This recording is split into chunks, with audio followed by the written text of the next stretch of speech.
আমার সঙ্গে আজকে রয়েছে সরজিৎ ব্যানার্জি। উনি এখানে এসছেন, এখন কতদিন হয়ে গেছে এখানে? আমি এসছি 3 তারিখ। 3 তারিখ, আচ্ছা। আপনি অনেকটা ম্যাচও দেখে ফেলেছেন। আগে সেই এক্সপিরিয়েন্স বলো, তারপর তো মোহনবাগান নিয়ে জিজ্ঞেস করবো।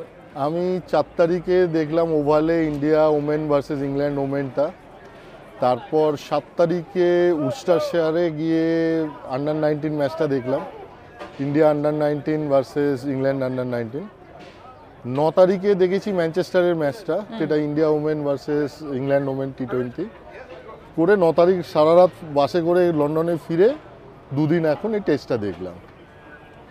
এটা তো ইন্ডিয়ার হলো, কিন্তু ইন্ডিয়ার ম্যাচে ইন্ডিয়ার জার্সি না পরে মোহনবাগানের জার্সি, তো মোহনবাগানকে বাগান নিয়ে কিছু বলুন। আর এই যে মোহনবাগানের জার্সি পরে এসছেন ম্যাচে, সেইটারও পিছনে ভাবনাটা। আসলে মোহনবাগান তো আমাদের রক্তে, ছোটো থেকেই মোহনবাগানের ফ্যান। আমি মোহনবাগানের মেম্বারও, তো মোহনবাগানের সব ম্যাচই আমি দেখে বেড়াই, কলকাতায় তো দেখি।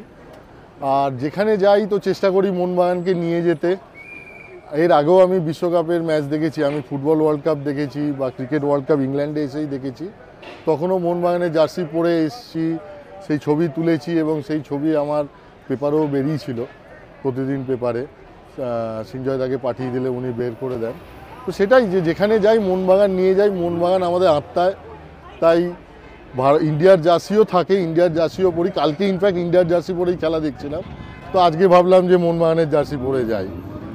মোহনবাগানে আপনি সৃঞ্জয়দার যখন নামই নিলেন, সৃঞ্জয়দার নতুন ইলেকশন জিতে এসছে, তো কি মনে হচ্ছে ক্লাবের ফিউচারের ব্যাপারে? অবশ্যই আরেকবার ওনাকে অভিনন্দন জানাই, যদিও ব্যক্তিগতভাবে অনেকবারই জানিয়েছি, এবং আশা করব অনেক কিছু পরিবর্তন আসবে।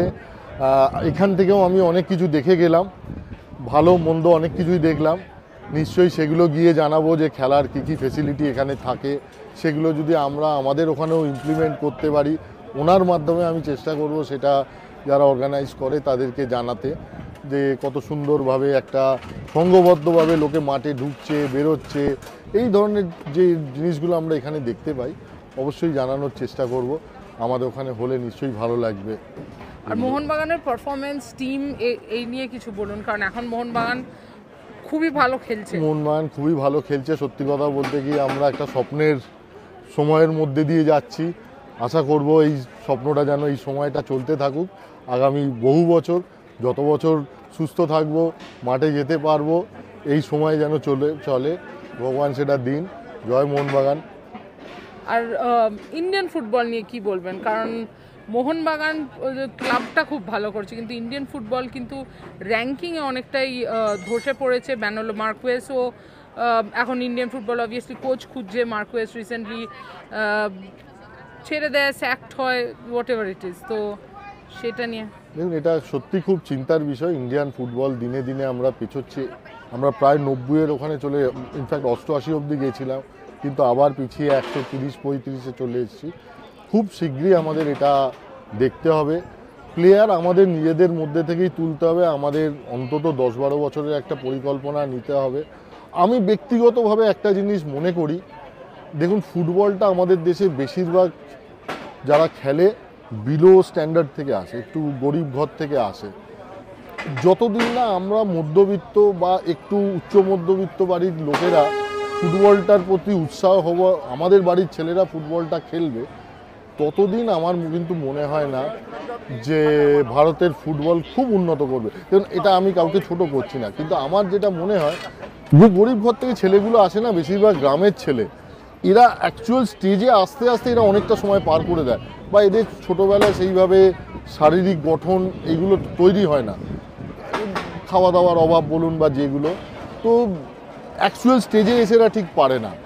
সেখানে যদি একটু আমাদের মতো ঘরের ছেলে মেয়েরা ফুটবলটাই উৎসাহ হয়, যেটা ক্রিকেটে হচ্ছে। ক্রিকেটে দেখবেন আমাদের বাড়ির ছেলেরা সব ক্রিকেট, এমনকি মেয়েরাও এখন ক্রিকেট। তো আমাদের বাড়ির ছেলেরা ফুটবলটা খেলতে শুরু করলে, প্রত্যেকটা ইংলিশ মিডিয়াম স্কুল ফুটবল খেলুক, তারাও এগিয়ে আসুক, ফুটবল টিম করুক, দেখবেন ফুটবলে উন্নতি হবে। না হলে কিন্তু আমরা আস্তে আস্তে পিছিয়ে যাব।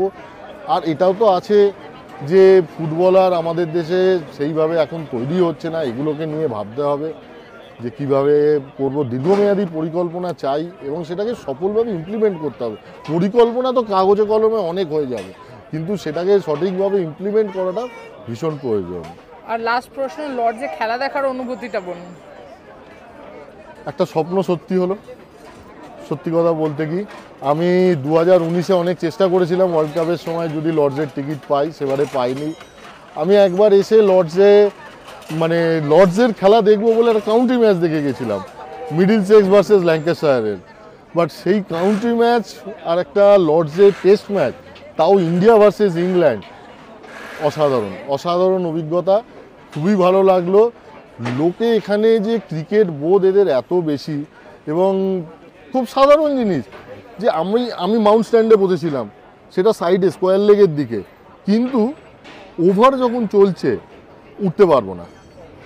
আমাদের ওখানেও আমরা খেলা দেখতে যাই, সাইড স্ক্রিনের ওখানে শুধু কেউ ওঠে না যে ব্যাটসম্যানের অসুবিধা হবে, কিন্তু এখানে সেটা নিয়ম নয়।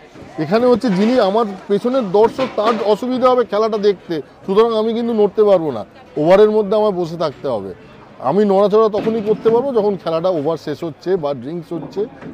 এই যে জিনিসগুলো এত সুন্দর, এত অর্গানাইজড, এখানে খুব ভালো লাগলো। হ্যাঁ, স্বপ্ন তো একটা সত্যি হলো, লর্ডসে বসে খেলা দেখলাম ইন্ডিয়ার। আশা করছি আবার আসবো। পরের বছর ইন্ডিয়ান ওমেন্স টিমের T20 ওয়ার্ল্ড কাপ আছে ইংল্যান্ডে।